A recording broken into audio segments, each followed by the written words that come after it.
Hi, this is Mr. Mack. This is the concept video covering, the first concept video covering probability and statistics. And this will cover pretty much the concepts in the first two sections of our book. Now, the first section of the book basically gives you some vocabulary and wants you to kind of understand the game that statisticians play. So the idea is that a statistician wants to find out characteristics about some kind of population. Now, population is the word that we use to describe a large group of people whom we are interested in what they think or do or have or are or something like that. Now, there are several different ways that statisticians find out things about populations. First of all, we have survey. Now, with a survey, what you do is you go out to the population and you ask questions and you record the answers. Now, if you ask everyone, then the survey is called a census. In other words, if you ask everybody in the population stuff about them, the survey is called a census. Now, if you just ask a few of the population the questions, it's called a sample. And if you're taking a sample, you have to make sure for your data have any real meaning, you want your data to be unbiased. One of the most famous examples of a biased survey was, I think it was the New York Times, when Wilson and Dewey were running for president years back. Dewey apparently was the Republican candidate and Wilson was the Democratic candidate. And so the New York Times phoned people in the New York area and asked who they were going to vote for. And overwhelmingly they said, oh, we're voting for Dewey. So the New York Times went ahead and printed that Dewey wins because the results of their survey showed that he had an overwhelming majority. The only problem was, this was shortly after the telephone had come into existence, and so their sample was biased in that many of the telephone owners at that particular point were Republican, and the ones that were Democrats did not own telephones. And so they cut out a portion of their population, and so their survey was biased. So they'll make, anytime we're talking statistics and surveys, they will ask you to make sure that your sample is unbiased, and what they'll do is they'll say what you've got to do to make sure that your sample is unbiased is that it needs to be truly random. So if there's some way that your method of collecting data separates the people that would have one answer from another, then you have a biased sample, and that's not considered worthwhile. Now, the second way that statisticians learn information about a population is they do an observational study. Now, in an observational study, the population is not treated in any way, but in other words, they are just observed. A sample of the population is observed. Now, the third way that statisticians will learn things, and this is usually when they want to say, well, this would be better than that, or you know, this works or this doesn't work or something like that, is to perform an experiment. Now, if you're performing a statistical experiment, what you ordinarily do is you'll split your observational group into two groups. You'll have a group that is called the control group, and then you'll have a group that's called the treatment group.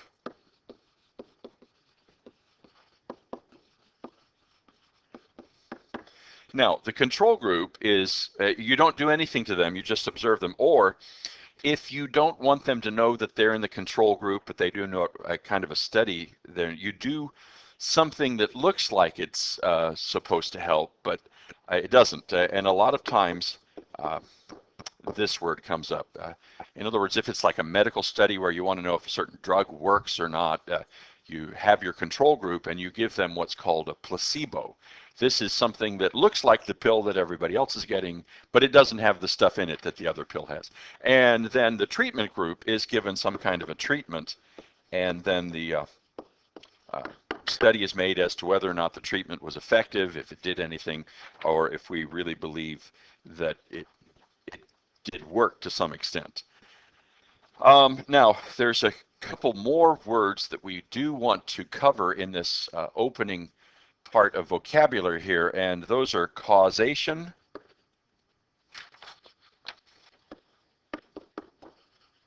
I'm not sure that I'm spelling that right, causation, and the other one is correlation.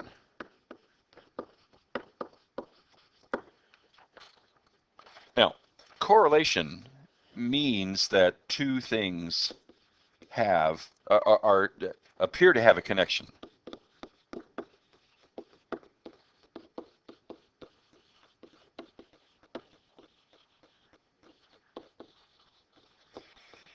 One of the ones, I haven't heard them talking about it a whole lot lately, but at one particular point, maybe 5-6 years ago, they pointed out that if the teams from the old NFL won the Super Bowl, then the finances of the United States, the economy of the United States went up that year, and if a team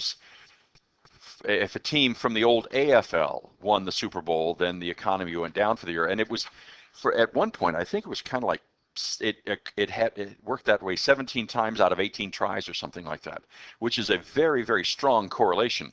But now causation is saying that one of the things makes the other thing happen. And this is really very, very difficult to prove. So before you make a claim of causation, you're really going to have to do an awful lot of work. And the thing is, a lot of times, even when it seems like there is a causation, there are a lot of other random factors that could cause that too. So you need to be very careful about claiming for causation. But correlation is just when you observe that there is some kind of relationship between one and the other. Okay, now, in the next section of the book, we start talking about analyzing data. Analyze, A-N-A-L-Y-Z-E-Z-I-N-G, analyzing data. Now, whenever we get data, a lot of times we start out by talking about a variable. In other words, there's some variable there.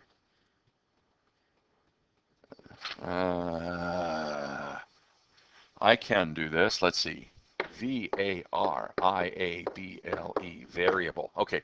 Now, a variable is something that it can be observed and is quantifiable.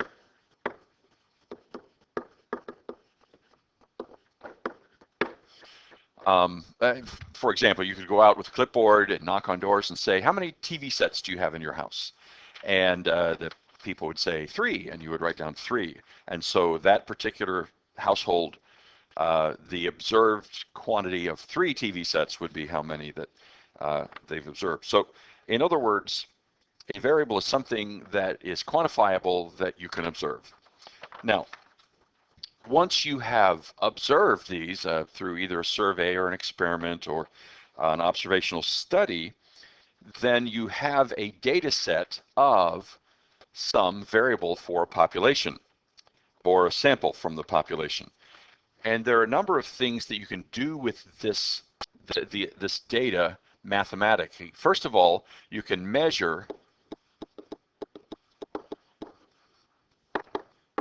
the center.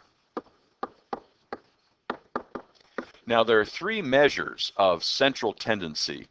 They are mean, median and mode. Now, the mean is the one that you're used to being called the average, although truthfully, each one of these are a measure of average in some way. In the mean, what you do is you take the sum of all the data items and divide by how many. This is the arithmetic mean. Now, this is most often used, but the problem is it is sensitive to what they call outliers. And they give the example, there's this factory owned by an individual, and he pays all of his workers in the factory $10 an hour. Let's say he's got 50 workers in the factory, and they get paid $10 an hour, and then he gets $1 million a year. And so we've got 50 workers at $10 an hour, and he's earning maybe $1,000 an hour. I don't know what it would be, but in other words, he's earning a lot. And so if you were to take the mean pay per employee in the company and include the owner of the factory, it would say, well, the mean pay for a worker in the factory is, say $125 an hour. And if you publish that to the general population, you'll have a lot of people that want to come work there. But what is their chance of getting anything other than $10 an hour? Well, it's pretty well zero. What's happened there is that outlier of the owner's salary, when it's included, pulls the mean towards it and away from the actual measure of central tendency. Now, the median is the middle number when the data is ranked.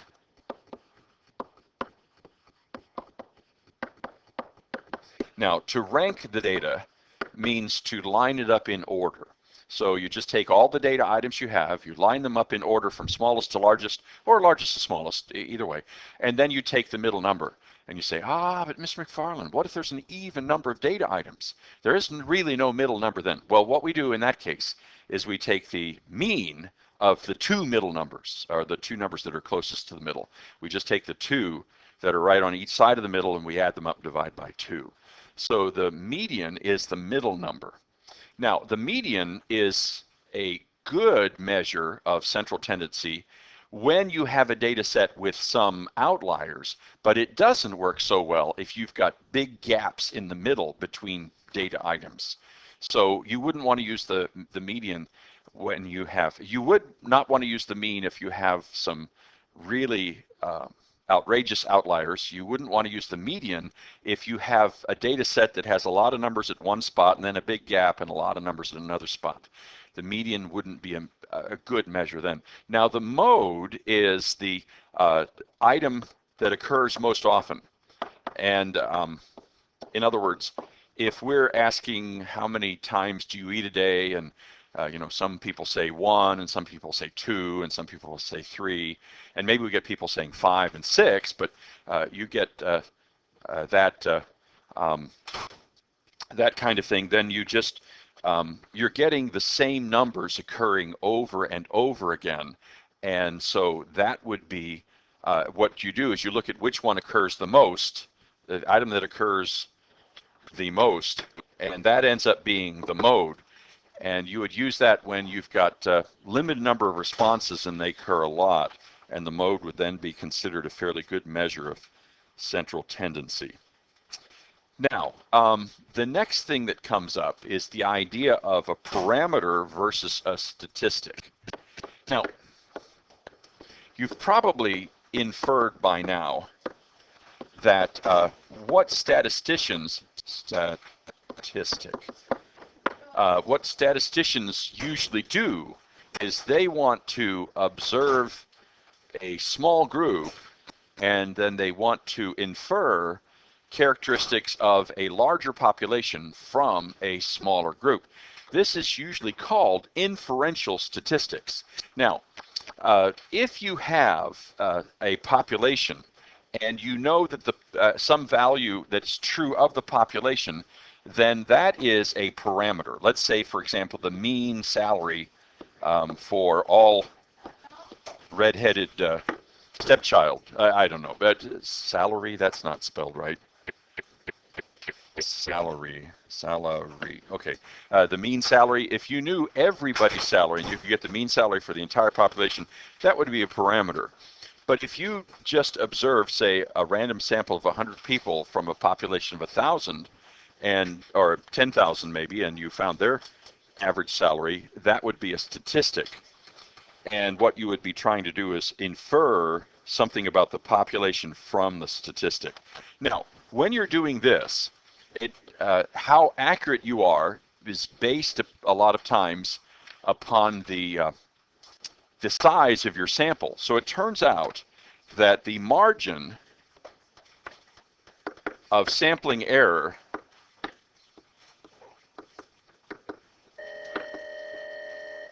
can be described as plus or minus 1 over the square root of n. Say, for example, you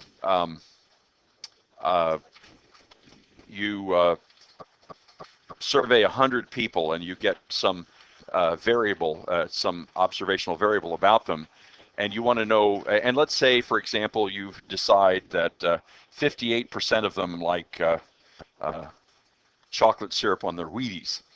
Well, how close are you actually? Well, if n was 100, then you would say your margin of sampling error is somewhere, well, plus or minus 1 over the square root of 100 would be 1/10, so 0.1. So we would say we're pretty sure that we're between 57%, oh no, wait, 0.1, but 48% and 68% of them actually like, what was it I said, chocolate syrup on their Wheaties. Okay, now, the next thing that we do need to talk about is the measures of variance in the data. My class has just come in, so I'm going to pause this for a minute or two. I'll be right back. Hi, I'm back. Now, the last thing, let me just say this in a little more detail. See, 58% is equal to 0.58. Now, if we're saying our margin of sampling error is 1/10, plus or minus 1/10, that's plus or minus 0.1. So it would be, our low end would be 0.58 minus 0.1, which is 0.48, and our high end would be 0.58 plus 0.1, which would be 0.68. So again, our margin of error, our margin of sampling error would tell us that even though we're saying that about 58% of the population like chocolate syrup on their Wheaties, the actual value of the population would be somewhere between 48% and 68%. And okay, now the next thing that we need to talk about is measures of variance. Now, measures of variation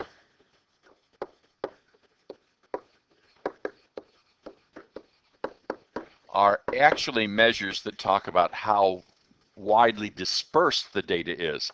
And there's two basic measures of variation that we use. One is the variance, and the other one is the standard deviation.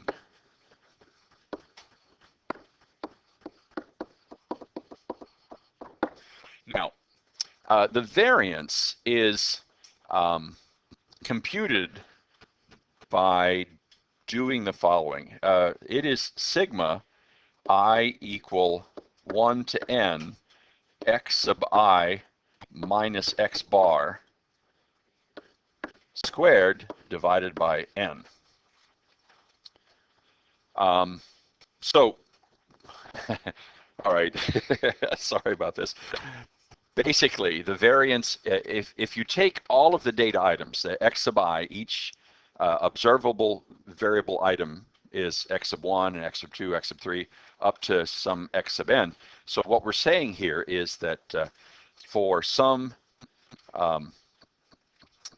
each one of the data items we have, we subtract from that x bar. Now, x bar is a um, a symbol that stands for the sample mean. So x bar, at x sub I minus x bar. So we find how far each of the data items is away from the mean. We square each one of those deviations from the mean, and then we add them all up, and then we divide by n. So the variance is really the average of the squares of the deviations of the data items from the mean. I know that's kind of complicated. Now, the standard deviation is simply the square root of the variance. There's one more thing that I do need to mention. Now, the variance that I'm talking about here, when we use n, is the variance of a population. In other words, if you have all of the data items in a population, you can compute the variance by taking the sum of the squares, the deviations from the mean, and then dividing by the number of elements in the population. Now, if you're going to infer a variance for a population from a sample, from a random sample, instead of using n, you would use n minus 1. In other words, the variance of a sample is not an unbiased estimator of the variance of the population. To get an unbiased estimate of the variance of a population, you have to take the sum of the squares of the deviations from the mean and divide by n minus 1. You can probably see as n gets larger and larger, n minus 1 gets, relatively speaking, gets closer to n, and there wouldn't be as much difference dividing by n minus 1 as n. So if you increase your sample size, you can be more accurate in making your predictions about a population. Now, it turns out that later we're going to learn that if the data is normally distributed, and many times data is normally distributed, then if you have the mean, x bar here, then 68% of the data will fall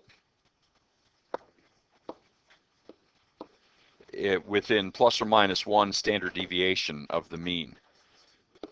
And 95% of the data will fall within 2 standard deviations of the mean. So if you want to, if you know that a population is normally distributed, then you can say, well, about 68% of the data falls between this value and this value, where you go plus or minus 1 standard deviation, and 95% of the data will fall between plus or minus 2 standard deviations.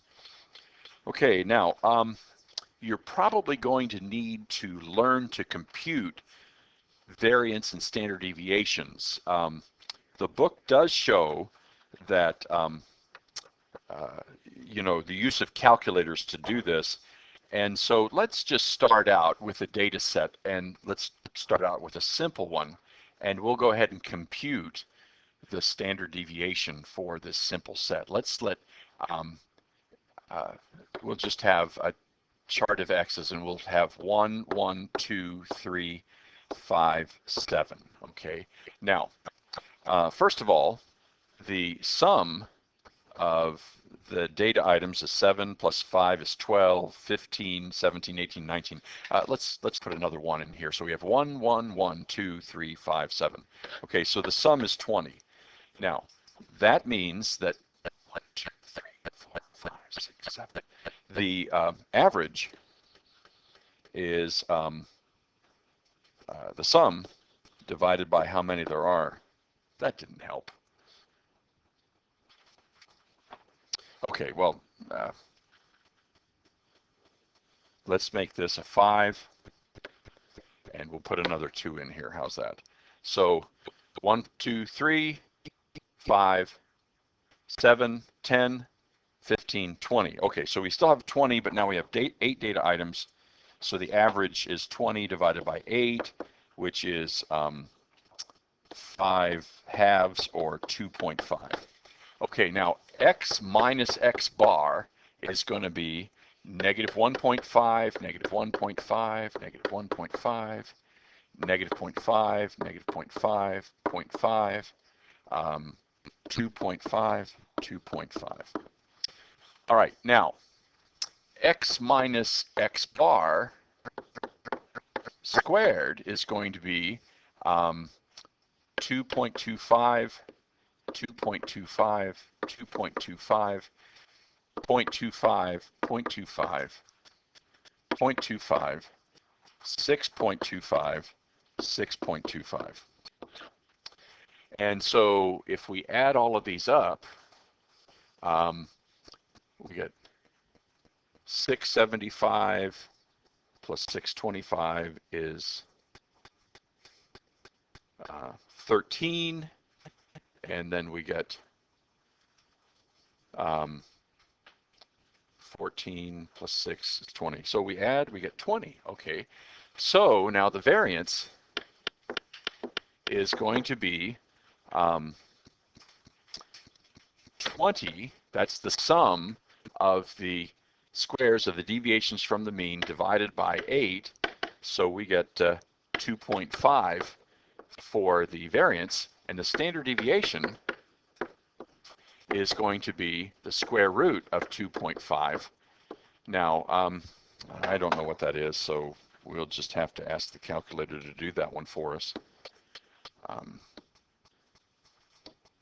Square root 2.5 is 1.58 approximately.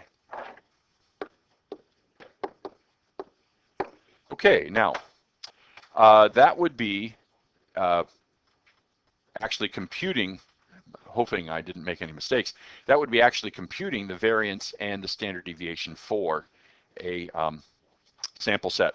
Now, there's another way to do this, and I showed you the first way because, I mean, it's conceivable that they could ask you to compute a simple variance or standard deviation on the EOC where they won't let you use this calculator, but if you have this calculator, there's a much easier way. Now, to compute a variance and a standard deviation, we're going to use what they refer to as one variable statistics.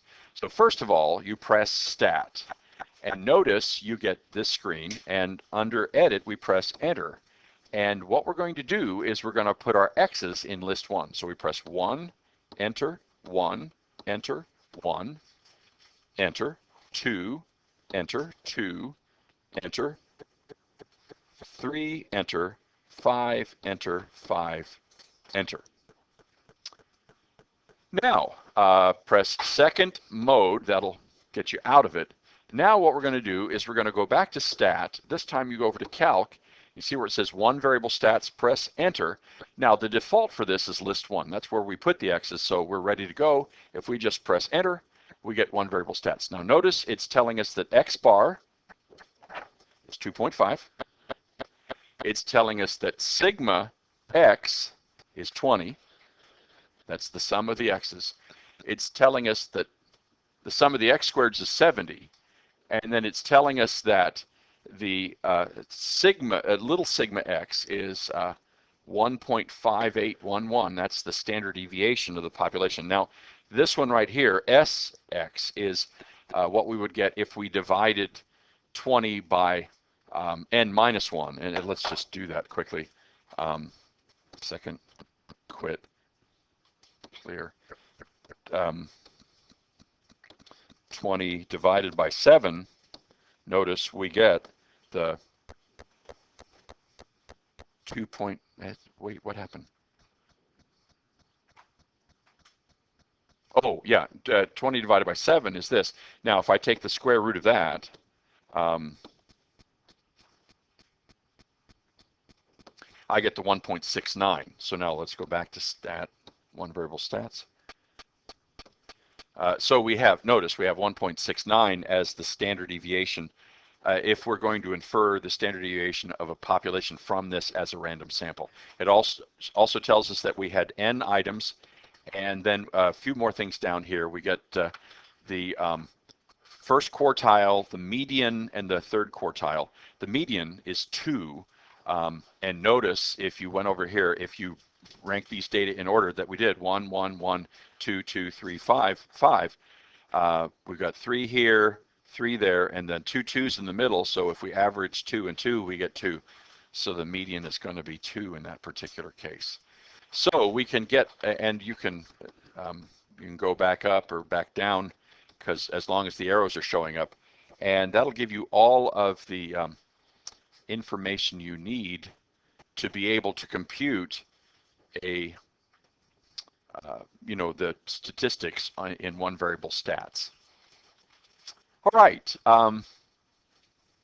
Now that's